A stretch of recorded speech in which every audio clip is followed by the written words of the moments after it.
Today I'm going to quickly demonstrate how you can install and configure service brokers on a Kubernetes cluster that is running CF for K8s. First, I'm going to check my target by running the CF target command. This Cloud Foundry endpoint is my CF for K8s installation that's running on a 5-node Google Kubernetes Engine cluster. There are a couple of videos on the channel that teach you how to install CF for K8s. I'd recommend watching those if you don't already know how to. Now, one of the first things engineers need when they are deploying apps using Cloud Foundry is services. These services are found in the CF Marketplace.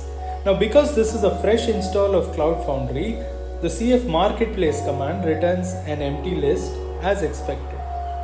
By the end of the video, the goal is you will use a service broker to help populate the list of available services when a user runs this command. To do this, we will install Mini Broker, which implements the Open Service Broker API.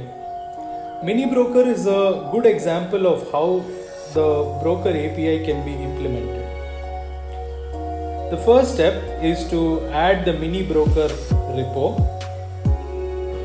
Then create a Mini Broker namespace and install it using the help chart.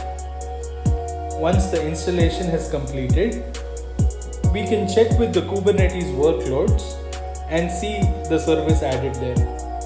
Now here's the Google Cloud Console on which the Kube cluster is running, and here you can see the Mini Broker as part of the many workloads that are running on this cluster.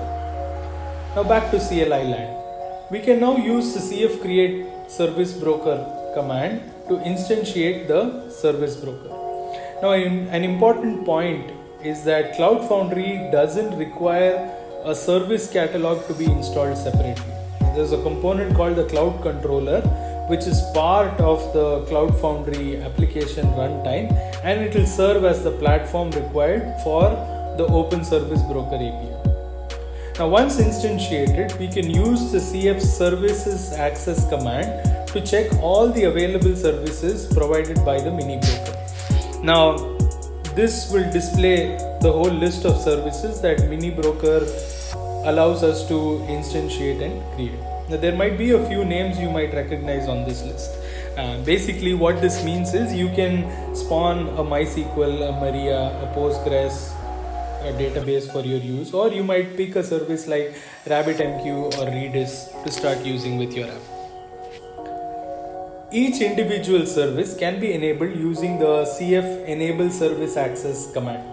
Now let's first try a MySQL service. Enable it with the command CF enable service access MySQL. Once enabled, you will be able to see it listed on the CF Marketplace. Type CF Marketplace, and now what was previously empty is now populated with MySQL along with all of the plans that are part of the service. Let's enable another service like Redis maybe. Now you can once again type CF Marketplace and see that Redis is now available for you to instantiate. Finally, let us actually instantiate a service. Now this follows the usual path of CF create service, MySQL, and a name for the service. Let us now bind this service to one of our test apps that is already running. Again, the usual CF bind service command with the app name and the database name as parameters. So it's bound. And now you know how to get started with service brokers running on CF for K8s. For any information that you need regarding Open Service Brokers, head to openservicebroker.api.org. Thank you and have a nice day.